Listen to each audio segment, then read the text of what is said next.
Welcome back to the channel. Let's get after it. The current version of history that we've been told is not only incomplete, it's just wrong. It's just flat out wrong. Whether they were big civilizations in Illinois 10,000 years ago, which there were, by the way. How can we not know that? We sent a man to the moon, and you can't replicate the technology they created. You don't have any good guesses how they were built? We don't. We don't even know when they were built. But why would anyone care? For suggesting that our historical timelines were wrong, and there had in fact been advanced civilizations in earlier moments in time, and that they had been eliminated somehow through climactic events, through natural disasters, and that we're not aware of them in any detail. Kind of seems to be true. Well, why don't we know that? And what does it tell us about ourselves and about the past that we don't know? That's what I would think people would ask. And I know that what I learned as a kid is wrong. What do we know about ancient civilizations? And the answer is like basically nothing. Did you read about Tartaria? I found this one fascinating to hear someone as mainstream as Tucker Carlson talking about an idea that's considered to be outside of the mainstream. The possibility of there being a previously advanced civilizations here on Earth is pretty fascinating, and to hear it being talked about in the mainstream, it gives me hope that we will eventually get some answers in regards to all this. The real truth, you better wake up and find out, has been around you all of your life. You just didn't see it. Example, Abraham Lincoln was elected to Congress in 1846. John Kennedy was elected to Congress 1946. Abe Lincoln was elected president in 1860. John Kennedy was elected president 1960.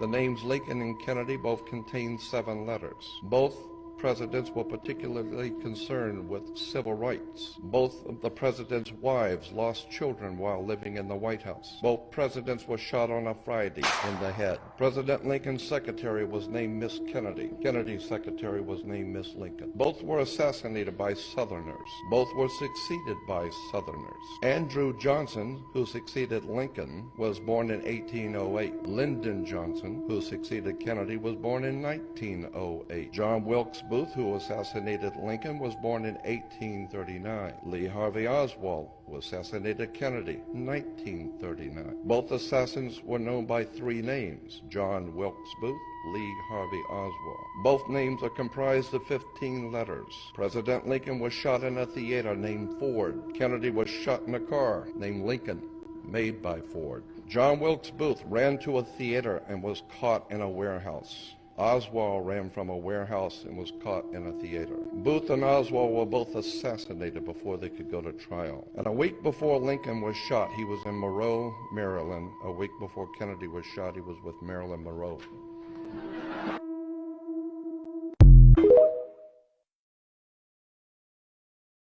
I'm sorry, this just seems like the world's biggest pile of coincidences and nothing more. It's pretty cool. I mean, you could relate anything to anything if you sat and looked at it long enough. Even if they looked back and saw that these guys' birthdays didn't line up perfectly.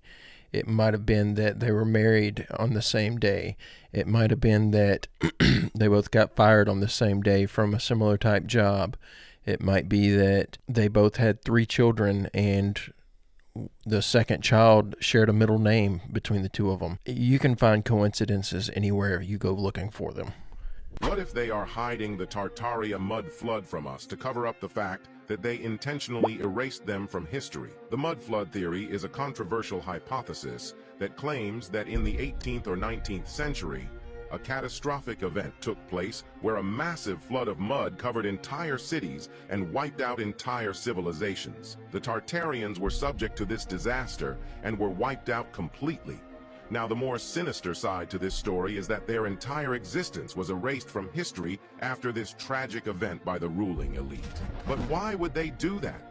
Well, it is said that the Tartarians were known for their ability to create free energy from the atmosphere using their architecture. The ruling elite were not happy about this, as they had invested a lot of money into making energy into a business, and if everyone could access it for free, then they would be at a major loss. The main pieces of evidence we have to support this theory are the buildings that we have in various parts of the world that seem to be older than the officially recognized timeline of human history, not to mention the strange windows and doorways that seem to have no practical purpose found on many of the suspected buildings. At least this guy's video proposes a theory on why they're trying to hide this stuff from us. I feel like that's one of the main key components missing in a lot of these conspiracies is, okay, so this thing is happening, it's being hidden from us, we're being lied to about it, but why? And that seems to be a common denominator that you see missing from a lot of these theories. Between 1896 and 1920, a small number of powerful industrialists, together with their private foundations, spent more money on mass force schooling than the government did. Indeed, Andrew Carnegie and John D. Rockefeller together spent more money than the government did on schooling. If you want to know the motives of this project, you need only read the first public mission statement of Rockefeller's General Education Board that was printed in its first report to well-wishers, issued in 1906. People yield themselves with perfect docility to our molding hands. The present education conventions of intellectual and character education fade from their minds, and unhampered by tradition, we work our own will. We shall not try to make these people or any of their children into philosophers or men of learning or men of science. We have not to raise up from them authors, educators, poets, men of letters. We shall not search for artists, painters, musicians, lawyers, doctors, preachers, politicians, statesmen, of which we have an ample supply. The task is simple. We will organize children and teach them in a perfect way the things their fathers and mothers are doing in an imperfect way.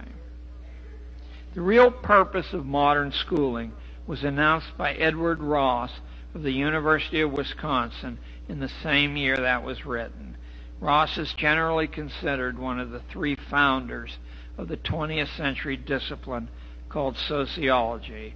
And in a book bluntly called Social Control, Ross wrote, I'll quote directly, "Plans are underway to replace family, church, and community with propaganda, education, and mass media. People," he informed his readers, "are only little plastic lumps of dough." Another insider of modern schooling, H. Goddard, chairman of the psychology department at Princeton, called government schooling in 1920, quote, "the perfect organization of the hive."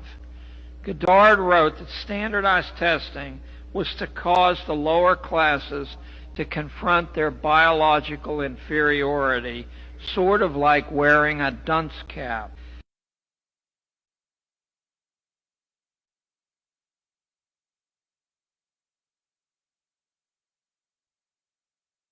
You know, if you're not at least entertaining the idea of putting your children into private school or homeschooling, you should think about it. If this video right here doesn't scare you and wake you up as to what these schools are actually all about, it might just be because you went to one of those schools. I know everyone can't pull their kids out and homeschool them or afford private school, but you need to at least be paying attention to what they're teaching your kids up there, because I've live in a very small rural town, and I've caught some things that I had to address with the teachers. Why did they destroy all the bells after World War II? Because if you sit in a bell and someone hits it and it begins to resonate, you can begin to heal like that. Because sound frequency instantaneously heals the body. Similar to chanting. If you any sound effect will begin to instantly structure all the body at the same time. That's what used to happen in the cathedrals. They would ring the bells or they would play the pipe organs, and all of the cells in the body would instantaneously become structured, which would instantly heal them. But they had to get rid of the pipe organs, which are made from lead, which is interesting, and they had to get rid of the bells, because both of those can heal people. Now imagine if a bell of the size was ringing in a cathedral. Now imagine the frequency that would come out of the cathedral into the town. You could heal the entire town instantaneously just by ringing the bell in the cathedral. That's why they had to get rid of them. They had to break all those bells. All the bells you ever look up. Just type in like bell in whatever country or city you're in, and notice how all the bells have a crack in them and they're broken. I wonder why that is. And people would say, oh, it's a conspiracy and it's just made up. No, there's intention. There's intention to get rid of these things so that we're dependent on a sick care system. I bet this guy's a lot of fun at parties. Anyone who speaks that diligently and persistently about something they clearly know nothing of is pretty entertaining. The guy sits there and says any sound frequency instantaneously starts to heal the body. That can't be true. Otherwise, we'd be like the healthiest population of people that existed. Everyone's walking around listening to music. There's sounds bouncing off your eardrums from every direction. Construction sounds, traffic sounds. If any sound frequency healed the body, we would all be in perfect health. Hey, if you're enjoying this video, I make a new one just like it every single day. It would be awesome if you would subscribe and come back to join me tomorrow. In December of 2018, the U.S. Patent and Trademark Office issued a number of seemingly out-of-this-world patents to the Navy for a hybrid aerospace undersea craft, capable of extreme speeds in both water, the air, and in outer space. A true trans-medium military platform.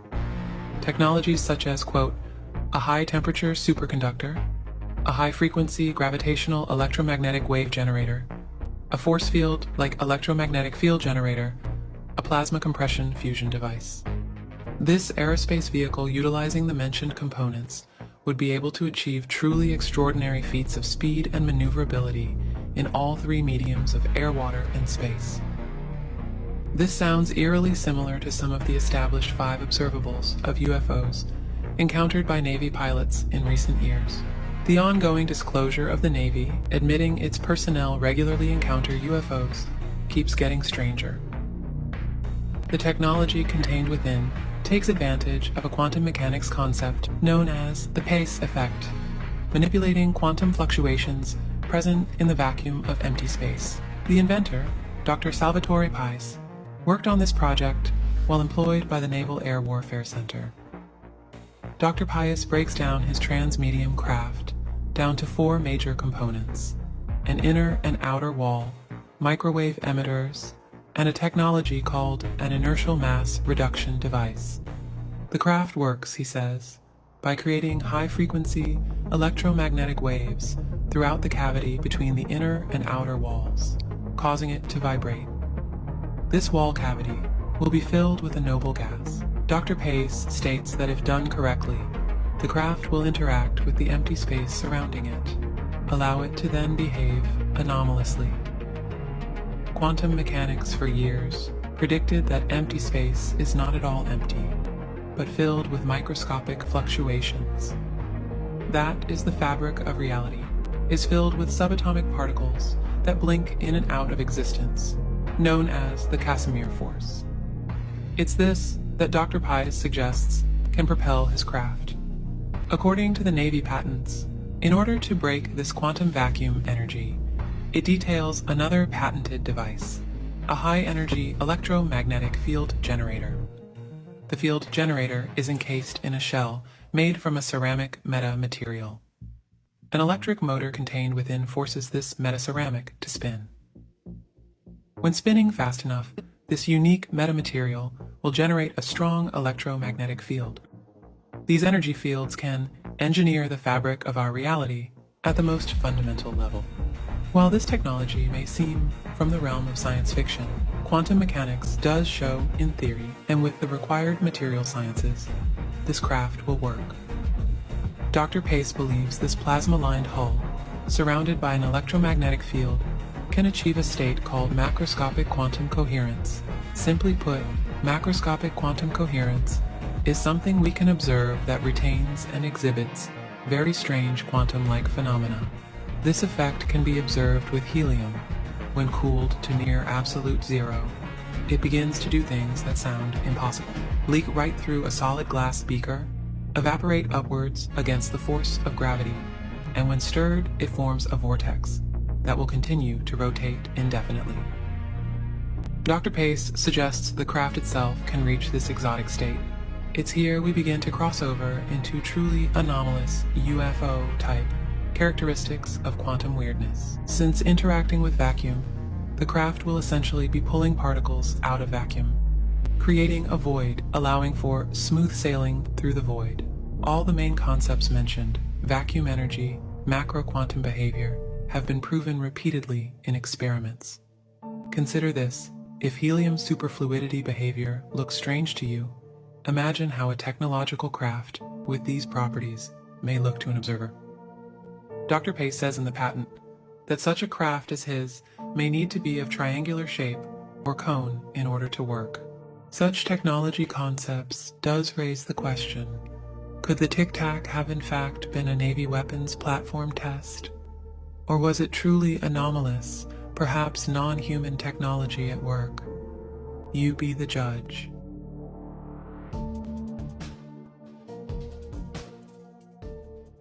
That one was pretty cool because we get a broken down, heavily detailed explanation of how these things are supposedly working. I do find it funny, though, that you see these conspiracy videos talking about it's a flat earth with a dome, and then the very next video you see a video of this supposed craft that can go through water, air, and space.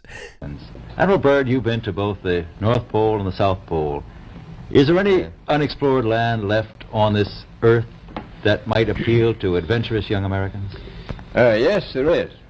And not up around the North Pole, because it's getting crowded up there now, because they find out it's really usable, not only to live in, but militarily.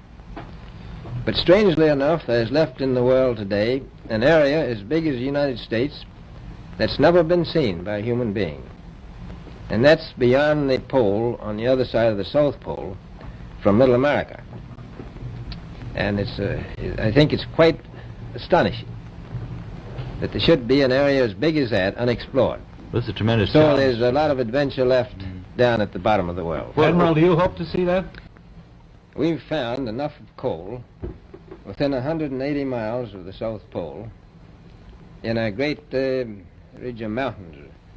It's not covered with snow, enough to supply the whole world for quite a while. Well, that's the coal. Now, there's evidence of many other minerals. We are pretty sure there's oil. Now, that coal shows the bottom of the world. Now, by far the coldest spot in the world. Where that coal is gets 100 below zero in the winter. well, It was once tropical. So we think there's oil there, and there's evidence, probably uranium there. is it any secret? Is there uranium there? That would be the only thing that would be practical to actually go after, I suppose. Everything else would be economically unfeasible, wouldn't it? Well, as we recklessly expend our resources, the time will come when we'll have to go after that stuff down there. Well, you know, I avoided what you said about uranium. I'm not sure about that. I don't want to have the world fighting over the Antarctic. Admiral, is there a competition among other nations to try to get information about Antarctica and possibly to secure some of these resources? Well, yes. There are now 7 nations very much interested. Russia is interested tremendously. That I'm sure of. Australia has an expedition down there. The Argentine, the Chile, New Zealand, Britain, and so on. Now, you can understand those people down there being interested because they live down there. The New Zealanders, the Argentinians, the Chileans, and the Australians.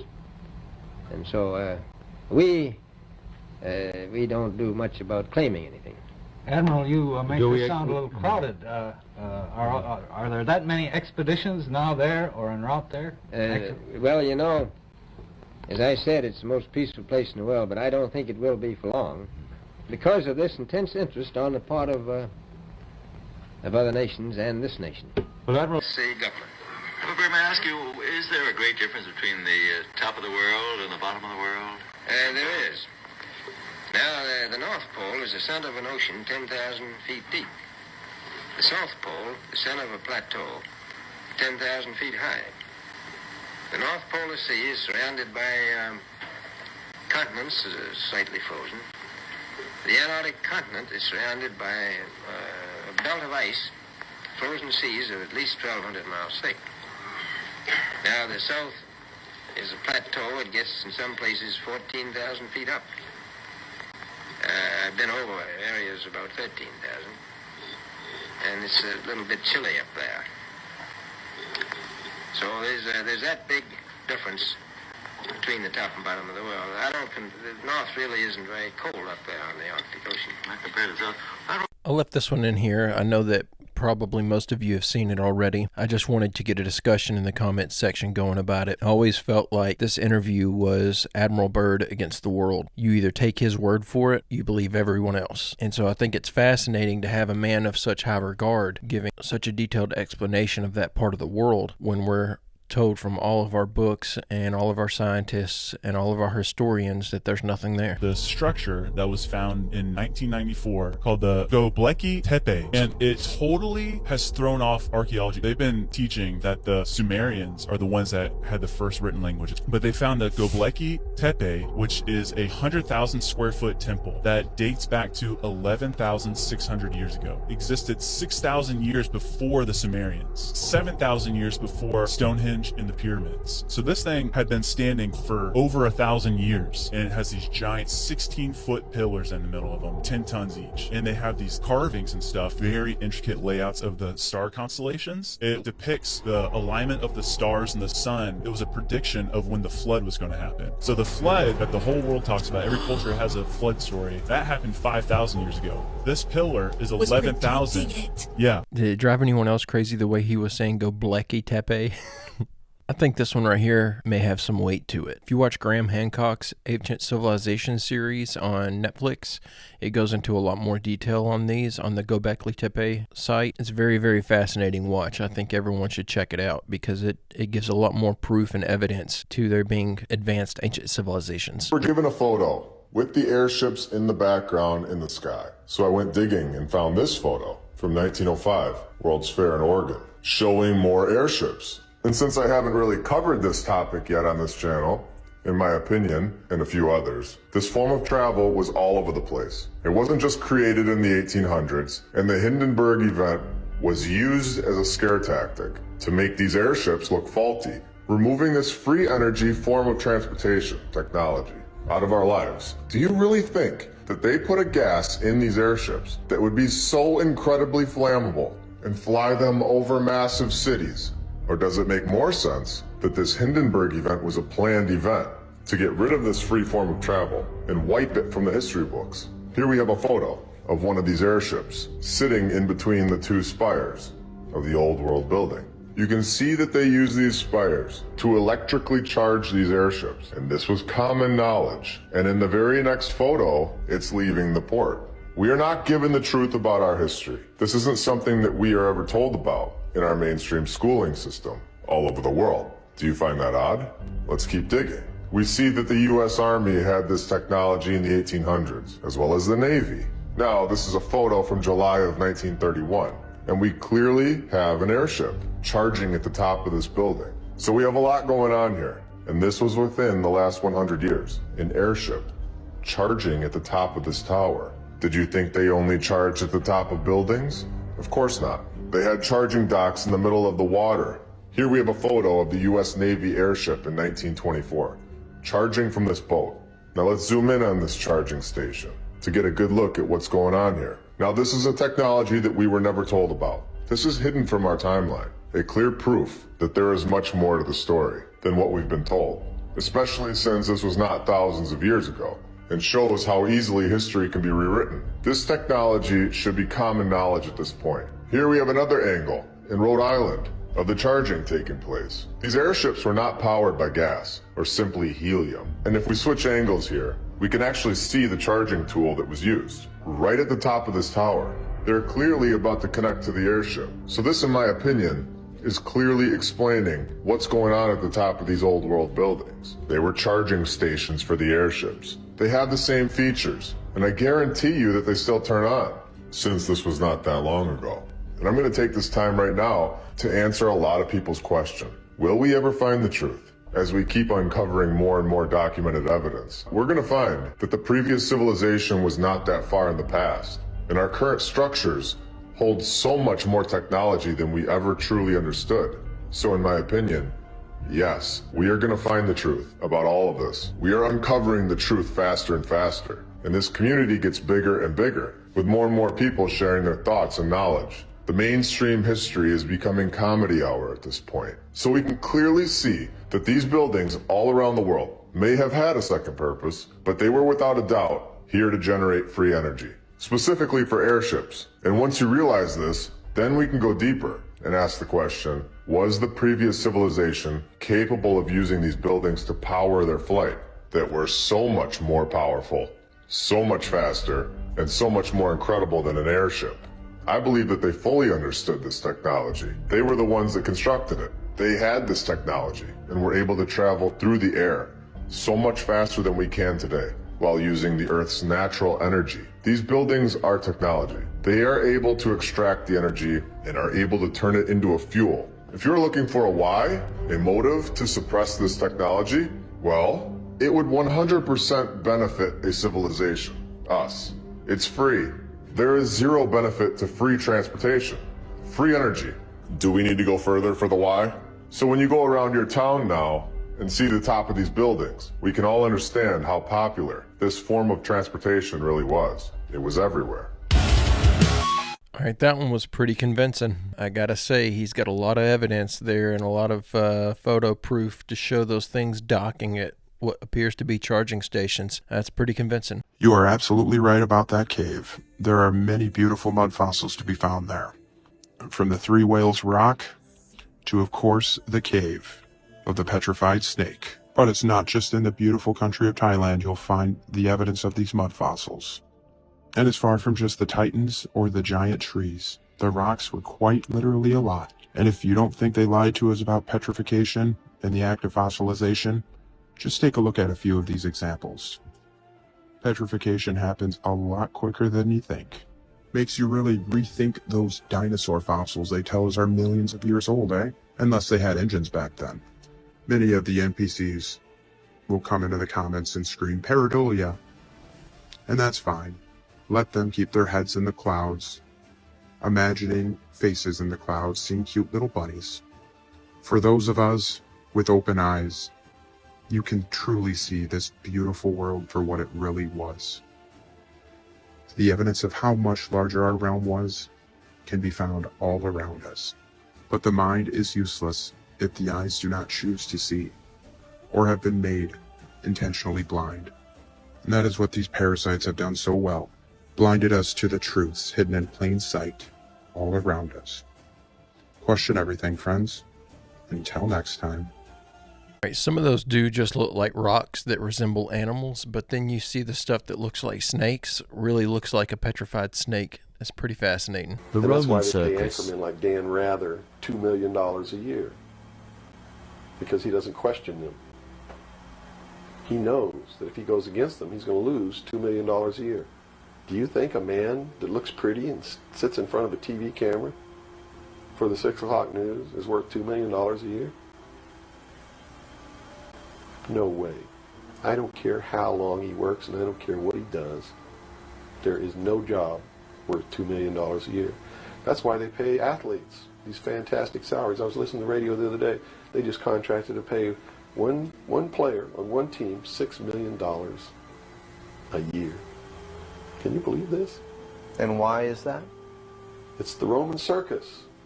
What does the emperor do when the people become restive? And when the people are asking questions, and when the people don't like the policies of the emperor, he sends them to the circus. He creates a circus. He builds a giant coliseum. And he begins to throw the Christians to the lions. And he has great chariot races and football games and basketball games, all to keep the idiots preoccupied with things that don't mean anything in the scheme of the entire world, so that they don't have the time to learn what the truth is, so they don't ever get smart enough to learn how they're being manipulated, so they don't ever question the emperor. I know men who don't know anything in the world except who plays third base for the Mets, and they think that's a great accomplishment, and they meet and pat each other on the back and bond and go have cocktails and talk about what this guy that plays third base for the Mets did in last night's game. It's sad. It's a game. Football's a game. Football's a game. But let me tell you something. When 150 of the most powerful men and women in the world can meet in secret in Baden-Baden, Germany, and plot the fate of billions, and nobody even cares about it. But 6 football players go to lunch together, and it's in the headlines across the country. You have a reflection of the society in which that exists. And it is a sick society that is doomed to self-destruction. That's what makes me so sick, is that I'm trying to wake up a people who on a daily basis are proving the ones that I'm warning them about to be right.